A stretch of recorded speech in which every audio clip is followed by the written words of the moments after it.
Anzjan ta' 72 sena jinsab f'qada kritika fit-taqsima tal-kura intensiva tal-Isptar Mater Dei wara li kien wieħed mill-10 każi ġodda li fl-aħħar 24 siegħa irriżultaw pożittivi għal coronavirus f'pajjiżna biex it-total ta' każi issa tela għal 149.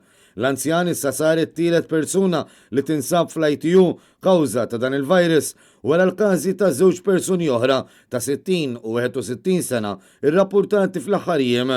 F'konferenza tal-aħbarijiet, is-Superintendent tas-Saħħa Pubblika Charmaine Gauci qalet li l-10 każi pożittivi irriżultaw minn fost total ta' 487 swab test li nżammu fit-tliet ċentri fil-pajjiż fl-aħħar 24 siegħa. 6 mill-każi pożittivi ġodda kienu importati fil-waqt li l-4 l-oħra kienu trasmessi lokalment. Fil-każ tal-anzjan ta' 72 sena jidher li dan ħal virus mingħand qarib tiegħu li ġab il-virus minn barra u li diġà kien irriżulta pożittiv. U ddaħħal l-isptar il-ħamis li għadda bl-ewwel testijiet li saru fuqu irriżultaw fin-negattiv. Iżda wara li rapporta sintomi f'sidru sarlu swab test ieħor li din id-darba irriżultalu pożittiv.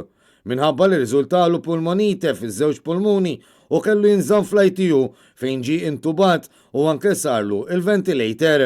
L-anzjani huma nies li huma vera vulnerabbli u allura jekk taqbadhom dan il-virus hemm ċans kbir li huma jista' jkollhom komplikazzjonijiet u propju sfortunatament dan ir-raġel ġralu hekk. Każi oħra huma ta' 3 Filippini li jgħixu f'Malta flimkien u li fil-jiem li għaddew waslu minn pajjiżhom. Dawn kienu mara ta' 40 sena, raġel ta' 41 sena u raġel ieħor ta' 47 sena.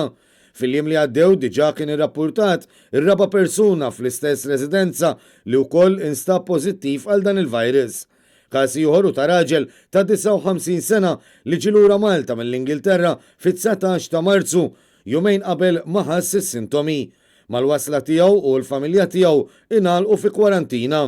L-aħħar każ importat u ta' raġel ta' 30 sena li jgħix barra u li fit-13 ta' Marzu wasal Malta minn Pariġi u ħass l-ewwel sintomi fl-24 tax-xahar bl-awtoritajiet tas-saħħa għadhom għaddejjin bil-proċess biex ikun stabbilit min seta' kellu kuntatt mar-raġel.